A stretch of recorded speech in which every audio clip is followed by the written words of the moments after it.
For centuries, its citizens were cramped in squalid, inhumane conditions with no access to clean plumbing. So, by the late 1760s, what exactly does the Lord Provost, the Mayor of Edinburgh at this time, James Drummond, and his friends, decide to do about this?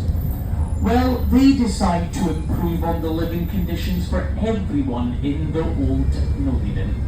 They built a new town to stop all the rich people from leaving. Looking to your right, you can admire the rigid geometrical style of the new town's architecture, kind of aping ancient Greece, as made clear by its presence of columns imitating a Greek Parthenon, a Greek temple. This is very much intentional, as James Craig, the original architect of the new town, intended for Edinburgh to become the Athens of the North, a city that would harbour the greatest minds in the country, as Athens did for Greece. Where do we get the stop to this question?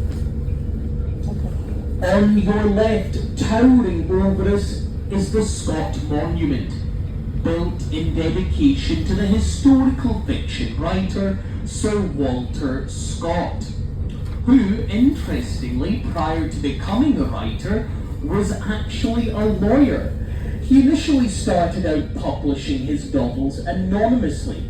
This was in the event that if they were poorly received, this wouldn't lead to him suffering backlash in court as a lawyer, and thus ruining his one stable source of income at the expense of his failed writing career. But of course, over 100 years since then, those of you familiar with Walter Scott's works, and of course, when you have the very existence of the Scott Monument to your left, you know that this is very much not the case. But I have to say, that really is quite a jump between careers, going from hotshot lawyer to best-selling author. I mean, I can certainly relate to some extent. Me, for example, I used to work in a bakery before I became a tour guide. Long hours, not much to do, but what can I say? I needed the dough. Alright, here we are now, coming up South St. David Street, named after the Scottish philosopher David Hume, who was a figurehead in the Scottish Age of Enlightenment itself.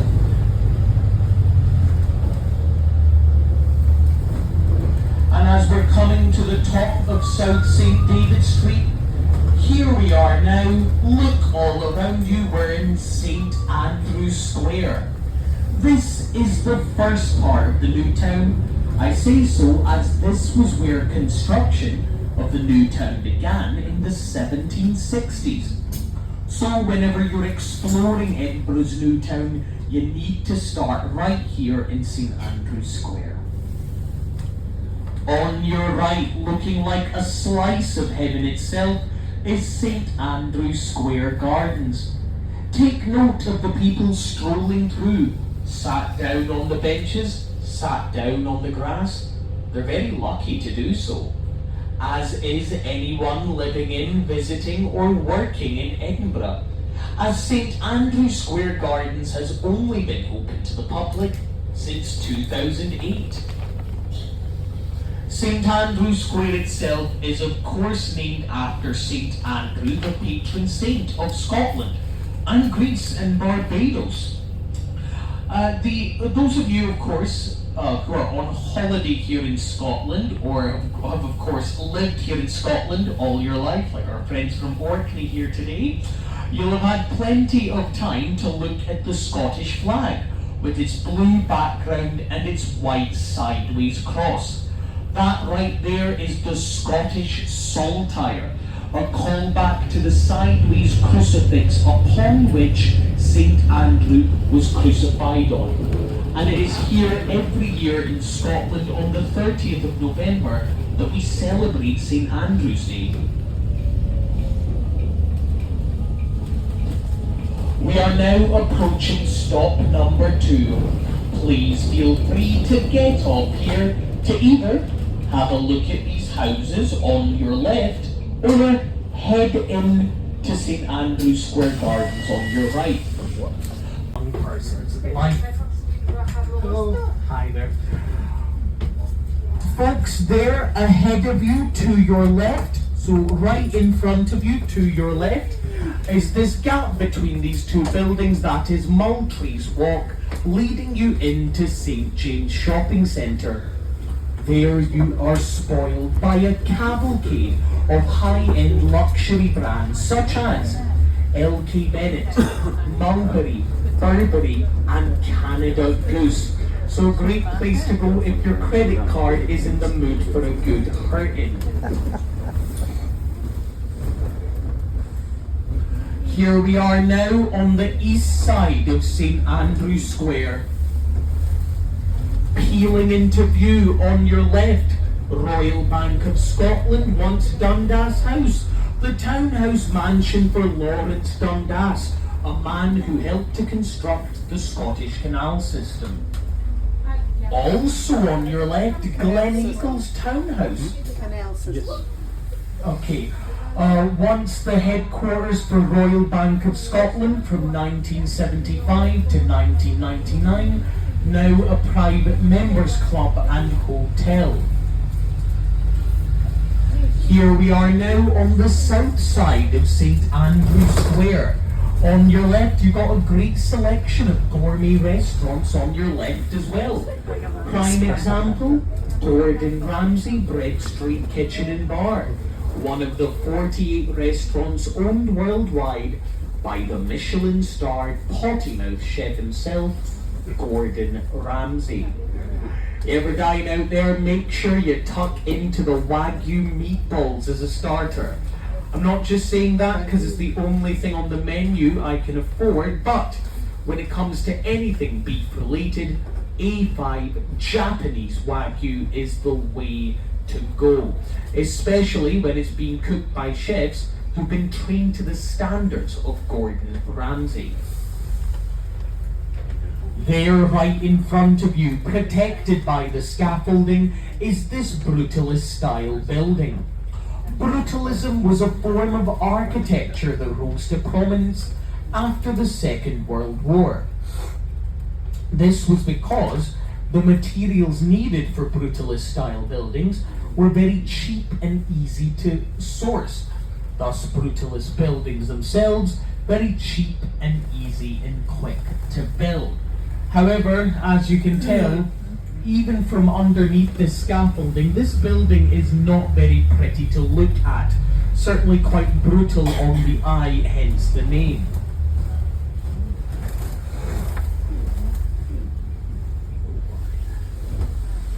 We are coming back down South St. David Street.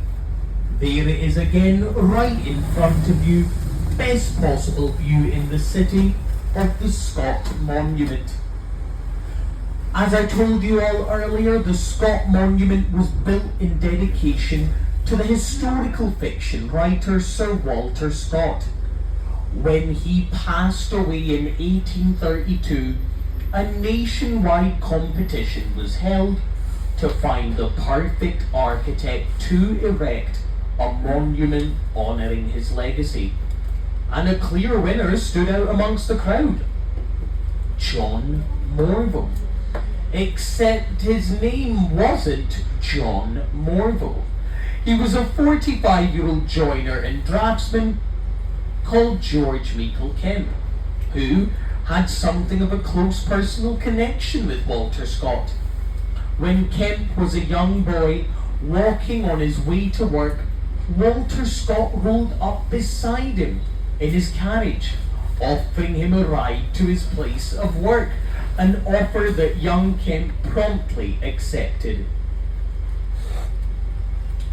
Despite Kemp's lack of experience, he secured the grant to build the monument in 1840, coinciding with the invention of photography, with the very first photos in human history being stonemasons starting work on the Scott Monument itself. Yet sadly, Kemp would never live to see the birth of his creation, as he fell and drowned and died in the Union Canal in 1844, with rumours being that he was pushed possibly murdered by a jealous rival architect, or even murdered by multiple jealous rival architects.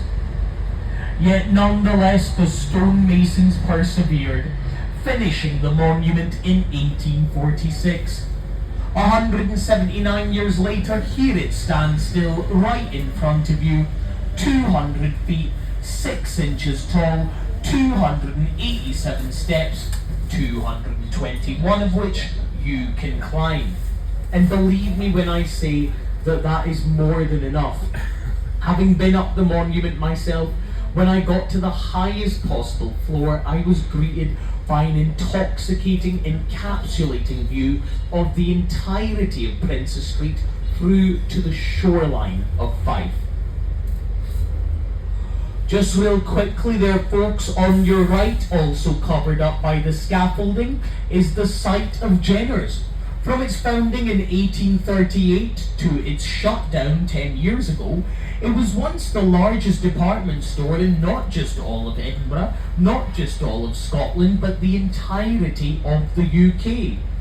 Having been founded, as I said, in 1838 by Charles Jenner and Charles Kennington, two former drapers. A funny fact about Charles Kennington was that he was fired from his role as an apprentice draper as he bunked off work one day to go see the horse races at Musselburgh. So it made sense that he would go on to found his own company, because I suppose when you're your own boss, you can go see as many horsey races as you want. But every year at Jenner's they would have a great Christmas tradition where the big burly men of the rugby union would carry in a colossal Christmas tree which would be hoisted up as acrobats would then later abseil down and decorate it. Sadly, as I said, given that the store has been shut down for a decade, it's not going to be possible to see this Christmas, but you can still find videos of this little ritual, this big ritual rather, on YouTube itself. Name. And of course this kind of elitist, classist reaction shouldn't surprise any of you, because remember, the construction of the new town was about segregating Edinburgh's rich from the poor. So King George III opted to call the area Princes Street after his son, also called George, upon whom George IV Bridge in Edinburgh is named after. There is the Balmoral Hotel. Balmoral, its name is Gaelic for majestic dwelling, with a royal pedigree of guests having stayed here over the years, such as Bruce Springsteen and Beyonce. Not together, of course. I don't think Jay-Z would be too happy about that. Okay, just while we're here a little longer, I would like to come back to the Scott Monument there now on your, just off to your right side there. Now Walter Scott, he's best known for his works such as Waverley and Lady of the Lake. Waverley in particular being his breakout success novels. The Waverley novels were about a young man called Edward Waverley who is sent to live in Edinburgh at the height of the Jacobite rebellion. And there we go, this tram has finally been moved. Edinburgh trams being an unnecessary addition to the city for the past 8 years, and a royal thorn in the side of any bus tour company that runs here. Now, the Jacobite rebellion was a largely Catholic-led rebellion stirred up here in Scotland in the late 17th century, carrying over to the early 18th century. This was done in an attempt to free the Scottish people from the Protestant reign of the English Hanoverian monarchy. A monarchy that the Jacobites had felt had prevented the Scottish people from practicing their own rights, laws, traditions and privileges. Okay, so still a couple more things about the Balmoral Hotel just ahead of you there to your right. Other notable guests, and this will be especially exciting for any Potterheads on the bus. Famous guest who once stayed here at the hotel was none other than J.K. Rowling herself. who stayed here over 6 months as she fought to meet the deadline for the final book in her Harry Potter series, The Deathly Hallows. Hence why today, Suite 552 is known as the J.K. Rowling Suite. 2. As we're approaching stop 3, I might as well address it now, as it's distracting you all from my handsome Walter Scott.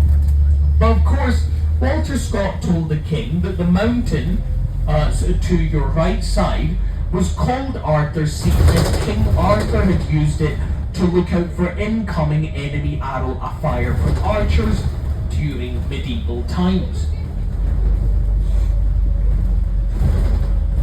And now, folks, here we are, coming down Regent Road. We're approaching stop number 4. Please feel free to get off here to have a quiet stroll through Regent Park on your right, where you can admire the view of Arthur's Seat, aka Cragen Marth, aka Mount Doom. An interesting thing about the term regent. A regent is someone who usually assumes a position of leadership, normally in a monarchy, in the event that the monarch themselves is either too elderly and frail or too young to serve. Funded his party boy lifestyle by robbing people's houses at night, as opposed to just unnecessarily raising taxes like most politicians would. He was able to do this because, remember, as I told you all earlier, he was a cabinet maker. When clients would trust him to come into their homes to deliver or repair a cabinet for them, they would usually leave him at home alone, trusting them with their key. Deacon Brodie would then take this key, dip it in wax, and after finishing the job, he'd create a copy of the key in his workshop. He would allow a couple of weeks to pass by to allay any suspicion, and then, usually at night or when the victims were away at church, he would sneak into their house by way of using the key and obviously rob them. Added to that, Deacon Brodie didn't only just rob houses. Most notably, he stole gold ornaments from a library and a kilo-sized bag of tea from a grocer's, which one has to wonder how much exactly that would have went for back in the late 1770s when he was getting up to all this nonsense. Eventually though, Deacon Brodie, with his gambling debts soon catching up to him, he got so desperate that he robbed a tax office right here on the Royal Mile. Hence why I brought him up right here, right now, today. What he did was break in through the top right skylight. He hired some local opium addicts to act as his lookout. And of course the opium addicts turned out to be as trusty as you can imagine, as after the Deacon Brodie had robbed the tax office, the opium addicts were promptly captured and interrogated and had no trouble rolling over and snitching on Deacon Brodie. But by then, the authorities were much too late. Deacon Brodie was long gone. He'd fled to Amsterdam. Whilst there, he wrote home several letters to his friends, bragging about hoodwinking Edinburgh's council. The council, so incensed by this, drafted up the world's first extradition orders in history, having Deacon Brodie extradited back from Amsterdam to Edinburgh, and he was hanged right here. End of story. So it would seem. As after Deacon Brodie's hanging, there were all these rumourings and whisperings. Rumours and whispers of Deacon Brodie. Many of us don't want to admit it. We all have a dark side that we keep hidden from the rest of the world. Me, for example, I like to eat kiwi fruits with the skin on. what? And I listen to yes. Nickelback, unironically. Oh yes. I had some this morning. So folks, here on the Mile is where we're truly steeped in the medieval style of the Old Town's architecture. So you'll see this looking to either side of you. As rustic and picturesque as this is, ideas on these complex subjects, thus spearheading the Scottish Age of Enlightenment. At the top of the Royal Mile, you get Edinburgh Castle. As you approach the castle, you're greeted by the statues of Robert the Bruce and William Wallace. You ever have trouble telling them apart? The statue of William Wallace is the one that looks the most like Mel Gibson, so a bit of a no-brainer. In the meantime though, in front of you, to your left, its steeple reaching the sky, that's the Tron Kirk. A little church which has had a big history in the city of Edinburgh, as the Jacobites had used the church as a command centre and armoury when they occupied Edinburgh in 1745. The Friars Kirkyard. We are now coming down Candlemaker Row. Something you'll love about Old Edinburgh is that we get straight to the point when it comes to our street names. This is Candlemaker Row, so obviously this is where the candle makers of the city lived. Sadly, they weren't making candles scented with rose petals or chamomile. They were using cow and pig fat, which when you take this kind of tallow, slice it off, fry it up in a pan with some steak, it's positively delightful. Ideally if it's A5 Japanese Wagyu steak. However, when you craft it into a candle and you burn it, it's unbelievably smelly. So yes, a cow or pig candle is not the kind you want sitting on the edge of a bubble bath as you sink into a good book. Nor is it the kind of candle you want to give as a Valentine's Day gift box set. You're right.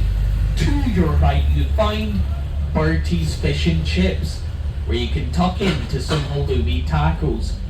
Here we are now at stop 10. I will say though, about the Grassmarket there on your right side. Grassmarket is home to some notable pubs. Prime example, the smallest pub in Scotland measures 15 by 17 feet and can only accommodate 20 patrons at a time. Grassmarket itself has been, for almost 600 years, still used as a marketplace. You stop by here any Saturday, and amongst the market stalls you can treat yourself to vintage second-hand clothes, vinyl records, miscellaneous items like beeswax candles, and a whole entire diverse range of foods from a diverse range of cultures. In the meantime though, I should make it known that Grassmarket from 1477 to 1864 was the site of the hanging executions of local criminals. As many as 20,000 people would gather here to watch the morbid festivities, with people even paying to watch from the top floors of the buildings that overlooked Grassmarket. Writer Agatha Christie had her second marriage.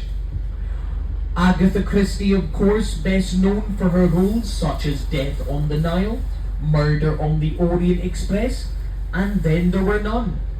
Death on the Nile having a recent film adaptation where Gal Gadot murdered the audience with her horrendous acting. Jokes aside though, as I said, the church was where Christie had her second marriage in the early 1930s. She'd been divorced, you see, something that was stigmatized at the time, hence why she had her marriage in a private ceremony. Here we are now at stop number 11. please feel free to get off here to either explore St. Cuthbert's graveyard on your right, or if you are so lucky, check into the Caledonian Hotel on your left. If you do ever stay at the Caledonian Hotel, make sure you check into the Alexander Graham Bell Suite. With its combination of shades of purple and brown, you're transported back to the Victorian era in which Alexander Graham Bell, the inventor of the telephone, grew up in. Here we are now, back on Princes Street. On your right is St. John's Church, designed in dying a grieving widow 40 years later in 1901.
Over that way.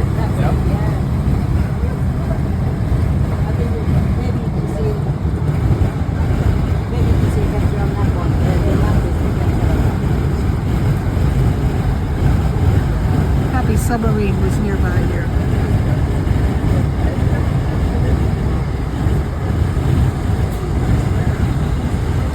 Yep. Thank you.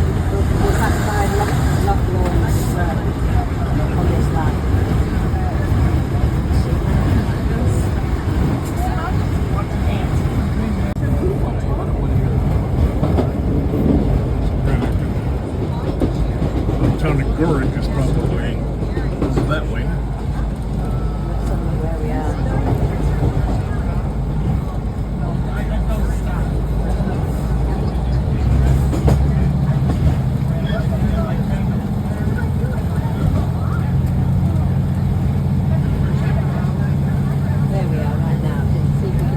Yeah, it's kind of hard to. There's Gorick. That's it, yeah. I can't really see. That's Holy Lock right there. Okay, And I okay, can't that's really, where you- that's can't where really see you it from were, here. yeah.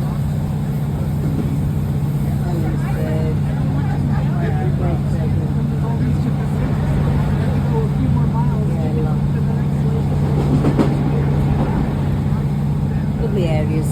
You know, once you get away from the cities, it's lovely up in these areas, isn't it? No. It really is.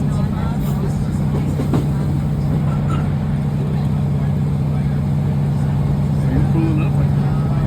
Closest window. What's that? Okay.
Yeah.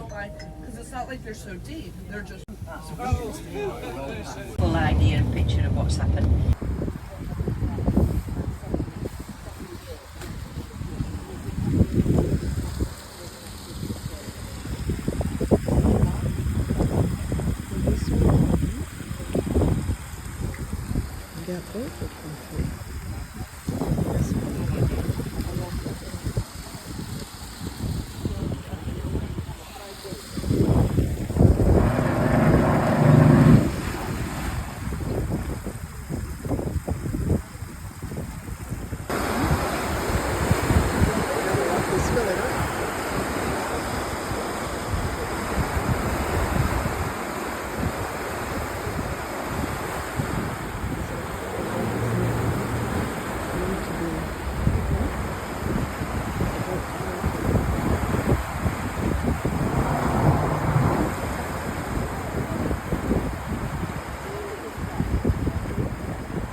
To use the whole canal, so they'll buy a license for 1 week, and it's £26 each.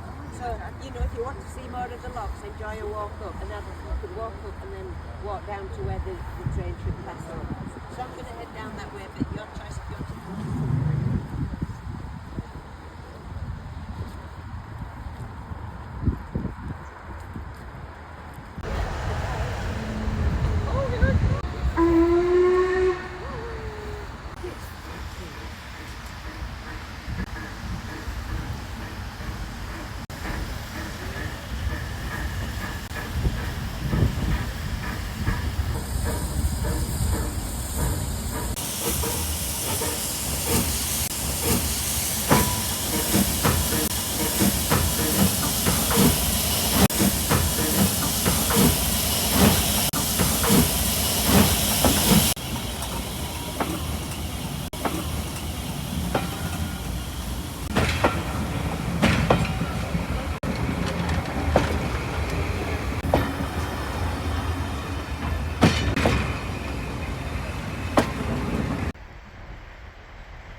good thing open.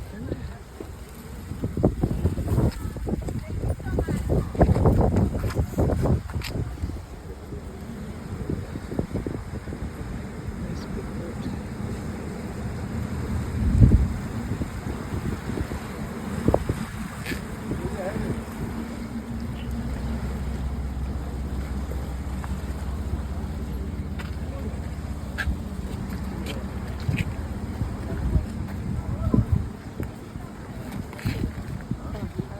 Sí, ahora cierran las cruces y empiezan a nivelar el agua. Ah, sí, ya está entrando el agua. ¿Qué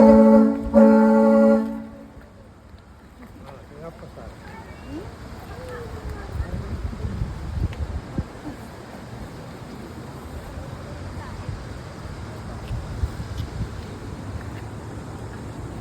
Ah, they're bringing the water back in.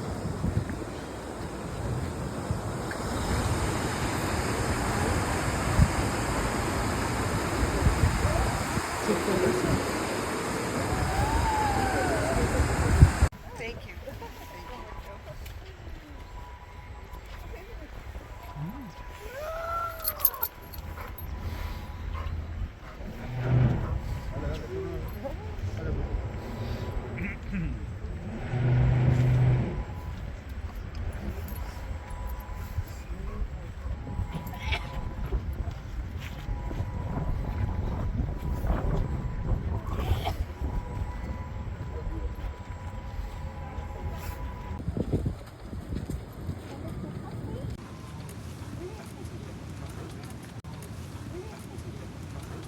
Left, I think it is, and 2 on the right.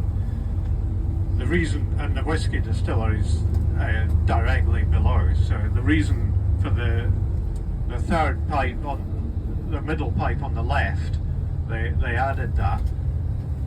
So what happens? They take the whiskey goes up there to the building on the left, goes through the middle pipe to that building on the left, where it gets blended, and then it comes back down the same pipe, because the other pipes are used for something else, and into the, and then it gets barreled and bottled and so on at the foot of that in the distillery. And if you believe that, you'll believe anything. You knew I was kidding. But no, actually these pipes, it's water coming down these pipes at high speed to the aluminium smelter below it, and so it powers the turbines and the machinery of that factory. And to get to that point, those 2 buildings, it comes from Loch Treig, which is about 12 to 15 mile east of here to the left, and you actually passed it. You passed very close to it yesterday on your railway journey. So the last loch or lake that you passed, that was Loch Treig, and that's where the water comes. So it comes through the hills in tunnels to that point. And this is the fast flowing river Lochie. It's quite, there's a lot of water in it with all the rain we've had. It comes out of Loch Lochy, which we'll be seeing when we drive to Inverness. That's the second biggest of the lochs, and the Great Glen on the way to Inverness.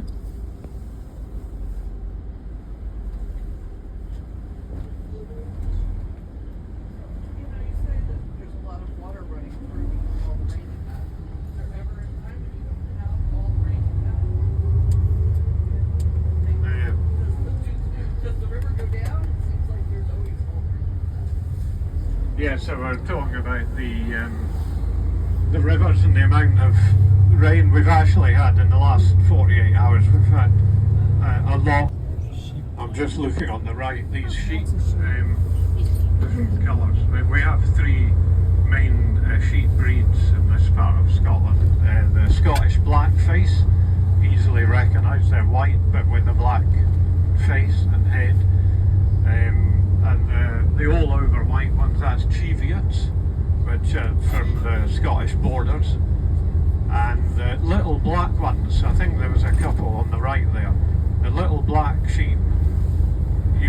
curly horns. They are Hebrideans, so originally from the Outer Hebrides, the Western Isles, to the out in the Atlantic to the west of Scotland. And there are more sheep than human beings in Scotland. I think it's about 6 million. Not quite sure who counted them.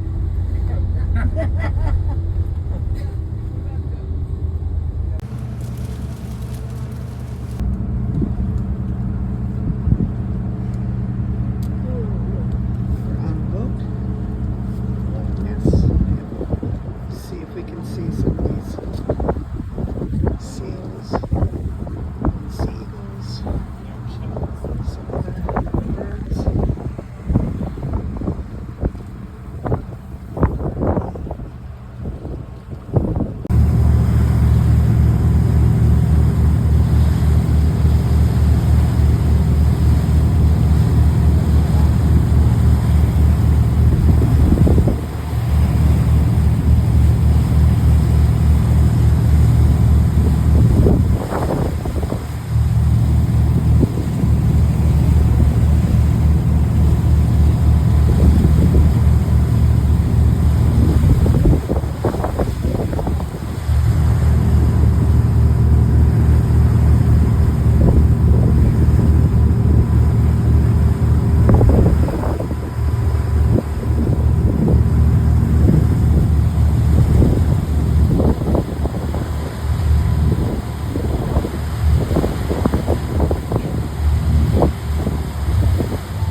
It's recording. Oh. Go ahead. Go ahead.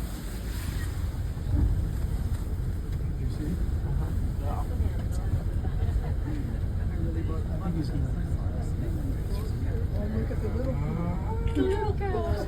The little ones.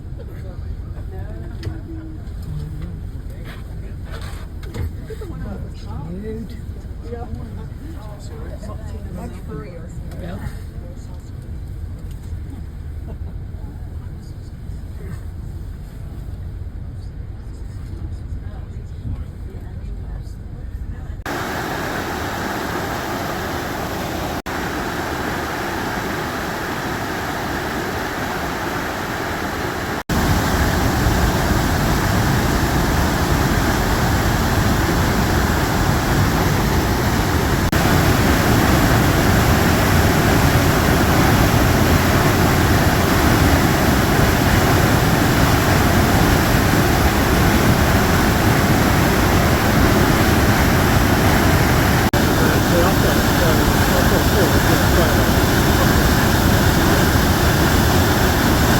Still weather, that's the kind of worst. There's a place near me where I go in the summer for blueberries, to pick blueberries. And this time I put a midge net on my head because when you start rummaging through the bushes, the midges come out of the bushes. So I put the midge net on and then I couldn't see properly what I was picking, which was quite irritating.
Well, that's all right. I was just moving along. Well, if I had one, I'd offer you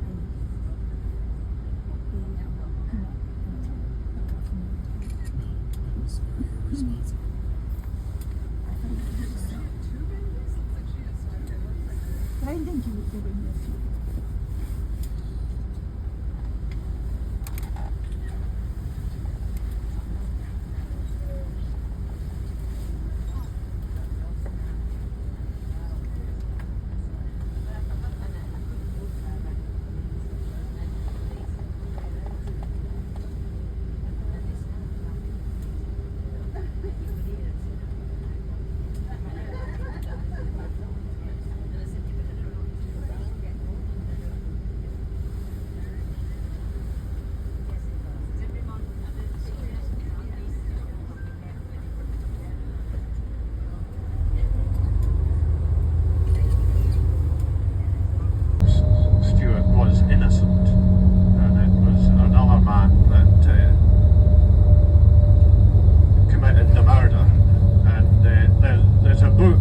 based on that. It's a fiction book, and the island out there to the right of it is the longer island. That's Lismore, which Mandy mentioned, which translated that means the Great Garden. Unfortunately, due to the trees, that's all you can see of the castle.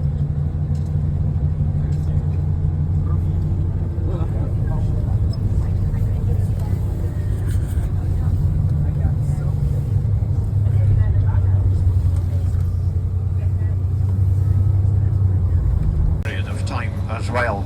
That's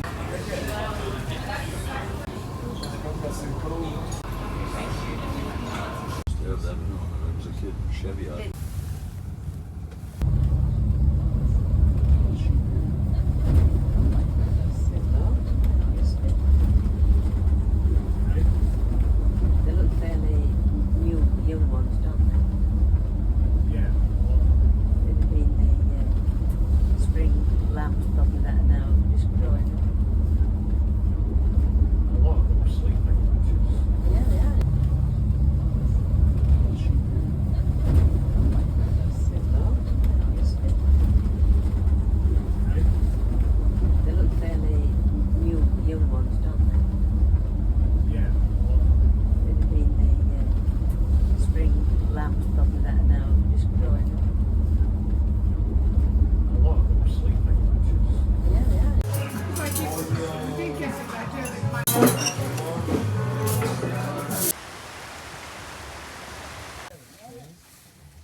So the crossing takes 18 minutes, 18 minutes.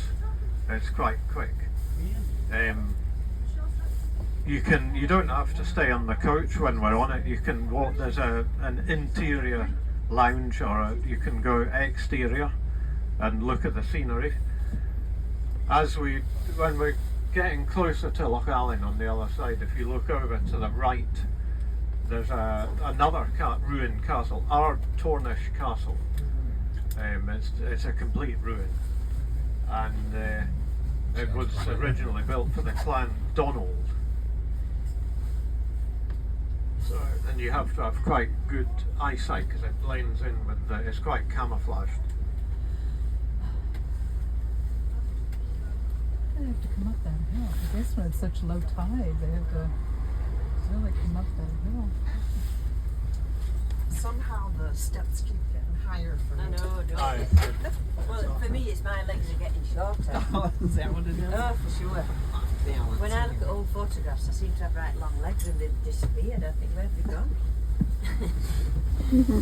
Right, 1, 2, 3, 4, 5, 6, 7, 8, 9, 10, 11, 12, 13. where I was. Alright, yeah.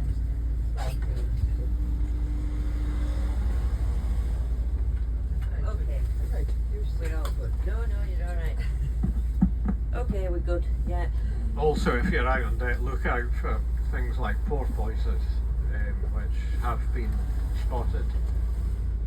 The girl there that works here, she was saying she was fishing over on that pier. You can see it across the other side, and the porpoise, at least one, came really close to where she was fishing. What is? Porpoise. Oh, porpoise. Porpoise.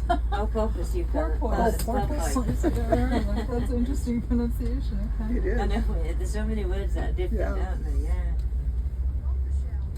Porpoise. Oh.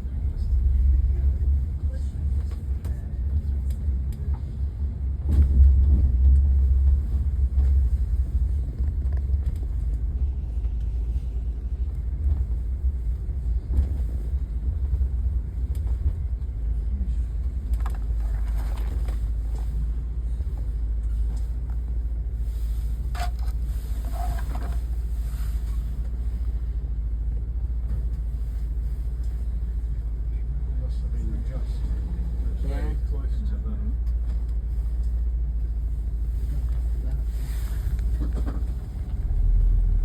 And that's unusual. He's got half of his moustaches with his beard and now it's dark. 27 in total. 27 Yeah. total, thank you. Good.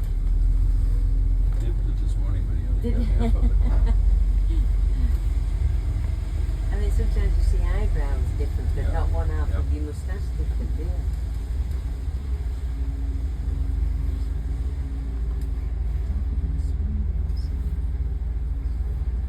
I can't get those now. Darn.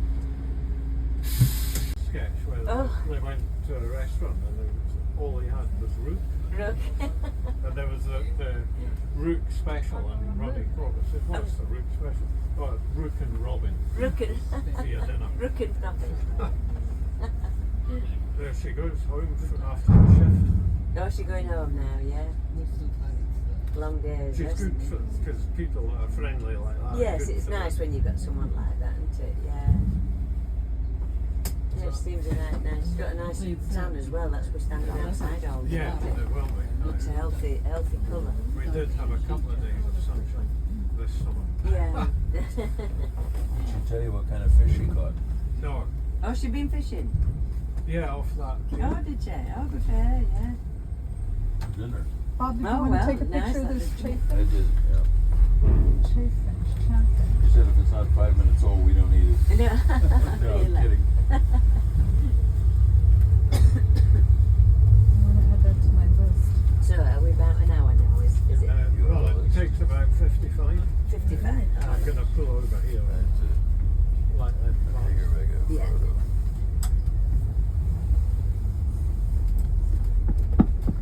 So we've about a 55-minute journey now on this side to get to the next little ferry that crosses over to bring us back to where we started from, really, this morning.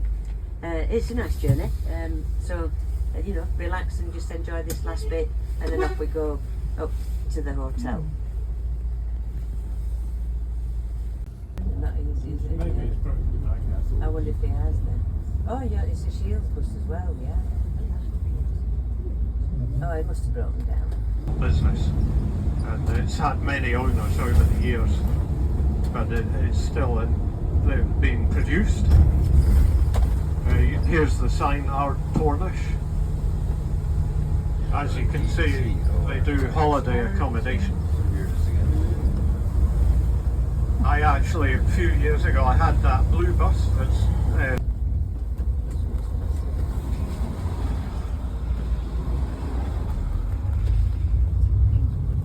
There's a rainbow. Are these normal cows? Yeah. Oh, they're normal cows. Are they? Normal rainbow. but remember, normal cows are equally as nice. Yes, they are, yeah. Look at that.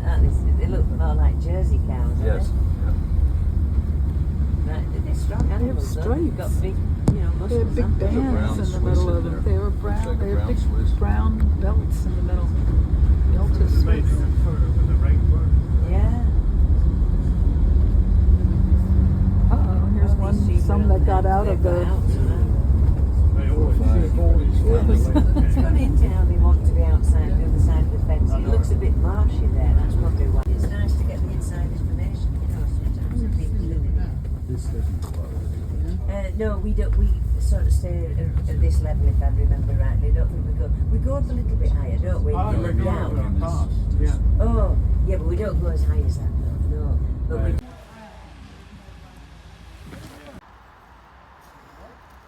Education. I was... Harry Potter train.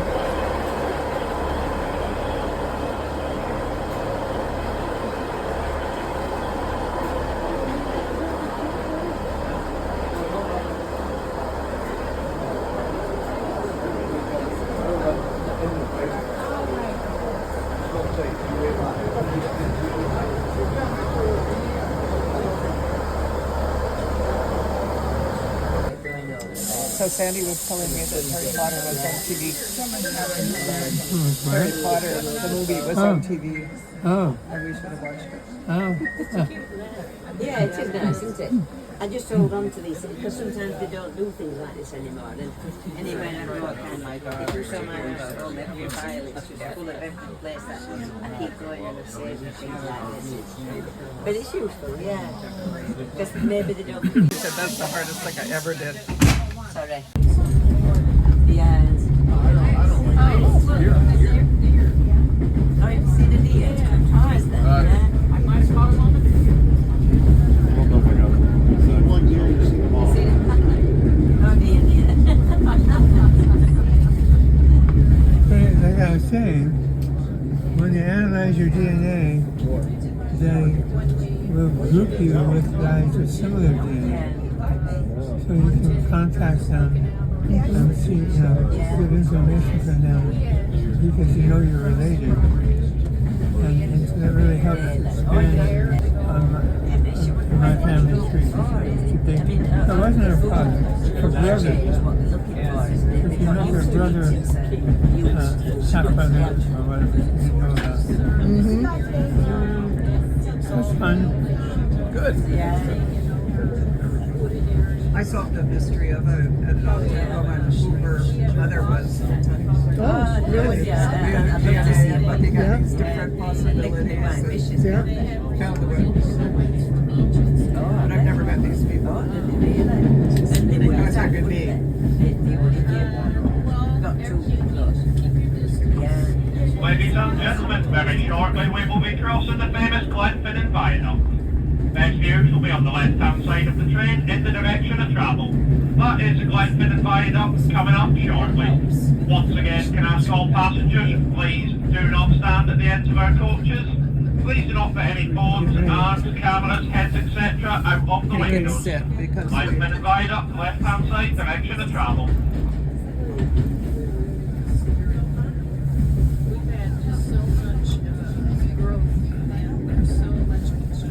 Yeah.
sure it wasn't quite as busy with trees before.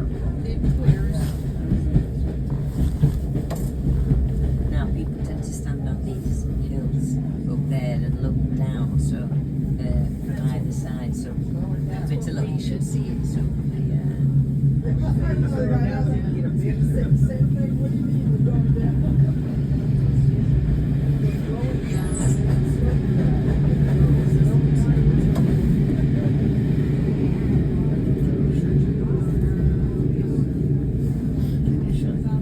excuse me, can you shut the door, please? Can you shut the door, please? Thank you. Comes a bridge. Now, any time now, I think it's going to be there. So you know that's where they disappeared to. There's all the people right there looking at us. Yeah. All the people. Yeah.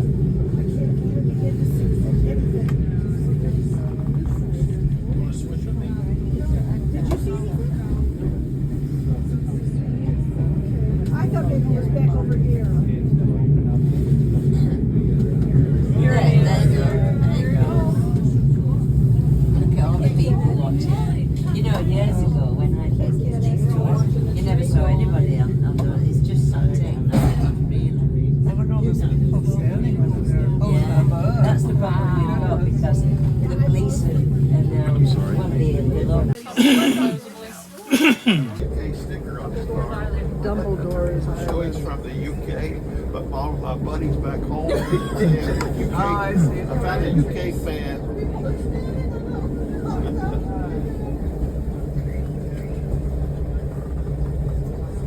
That's it.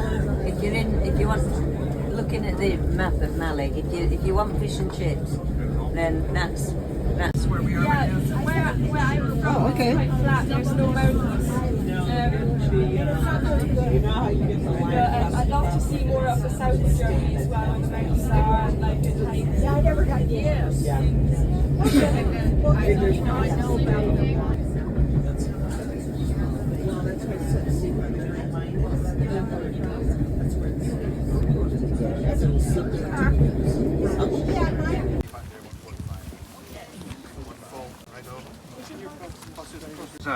From at least the 70s on.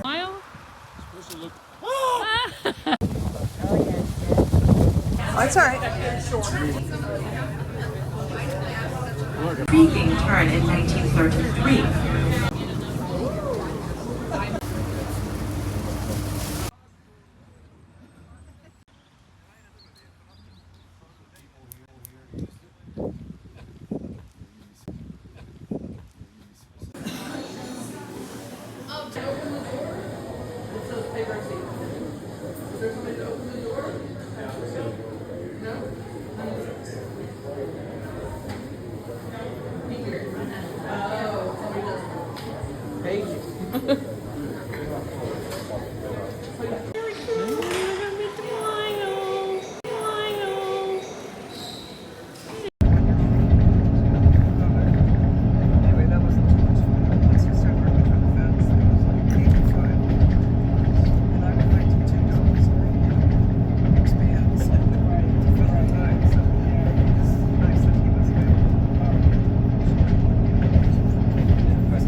over that 3,000 at foot Monroe? That doesn't look, that to me looks about, I'd say 2,000, would you? Looking at it, No idea. I'd say about 2,000. I have no idea. The only sometimes the way I can measure it is I'm so used to seeing Mount Etna in Sicily, and that's 3,300 meters, which is how many feet? 10,000 and so. This is what we have to put on.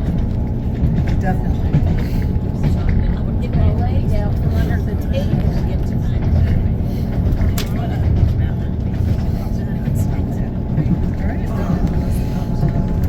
Oh, is there a weight specialist there? Would you put that in there, please? Thank you.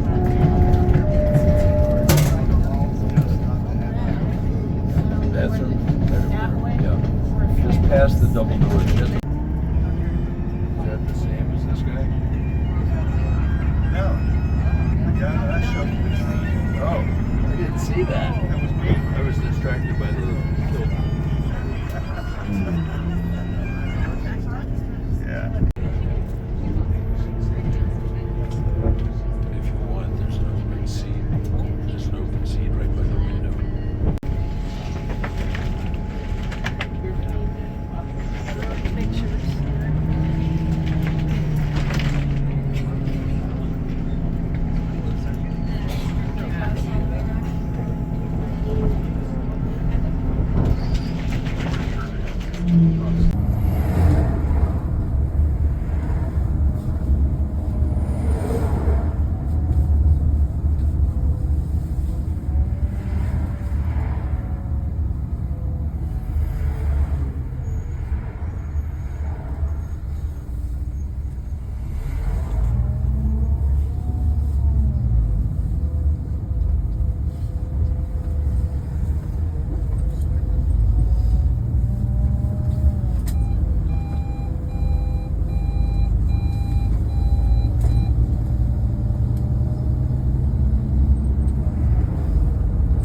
So you know, Chris, on here you've got like well, further back there, the health centre. Yes. Is that for you just the same as our normal doctors, or Yeah. are they doing a lot more than that? Are they, No, that's just like your just, general just the same as doctor general surgery. practice, Yeah. doctor surgery.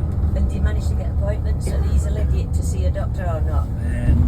Once you fight off the receptionist, I know that's true. That's what we've got. Yeah. you can maybe get an appointment in about a month's time. And that's the same as ours. I thought you'd have been better than us. We can't even get a chance to see the doctor. We've got to do everything by telephone. They've started doing all more telephone appointments, which is speeding things up. Yeah.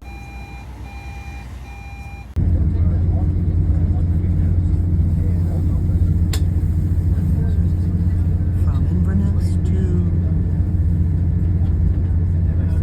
Edinburgh.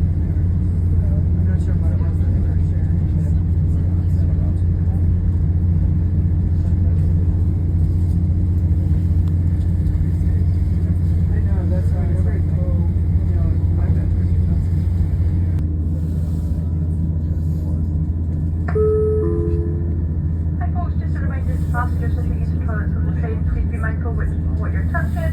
So the emergency alarm automatically applies the brakes onto the train. Please do not press this. Please be careful if you're using the toilets on the train. So once again, the big red button that's the emergency alarm, please be mindful you're not accidentally pressing this as this applies the brakes on the train. Please only use this in an emergency. Thank you.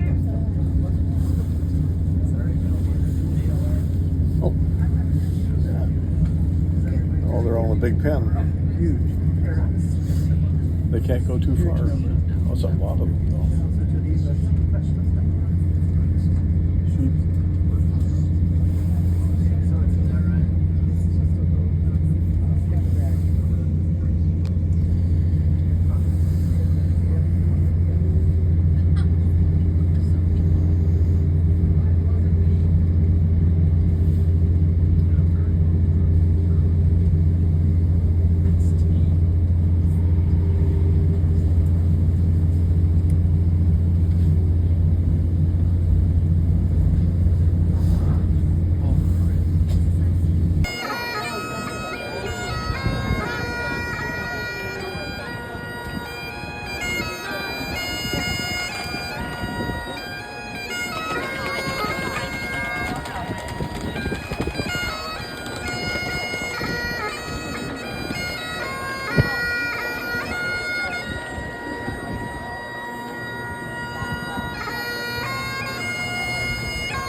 Because I do realise that some of you have got early flights and you've had a long day, etc., etc. So if anybody has any questions, please don't be afraid to ask them.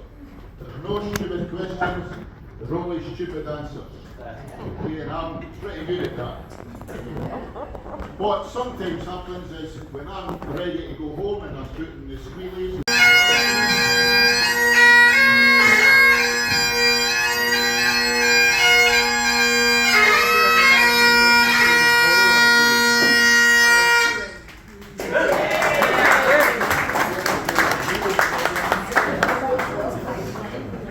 So that's the haggis. Let's see what we're.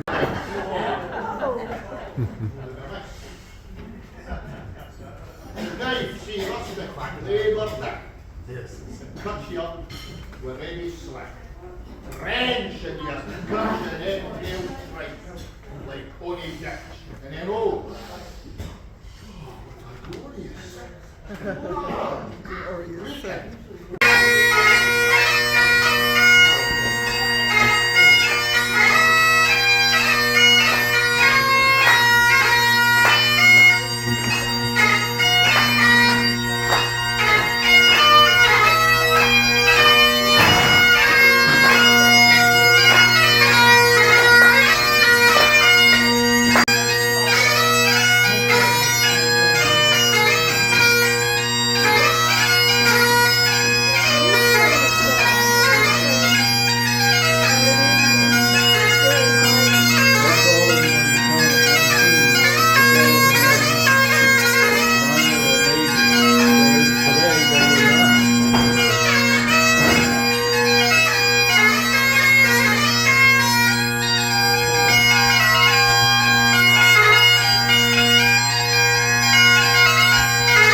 Before it takes it.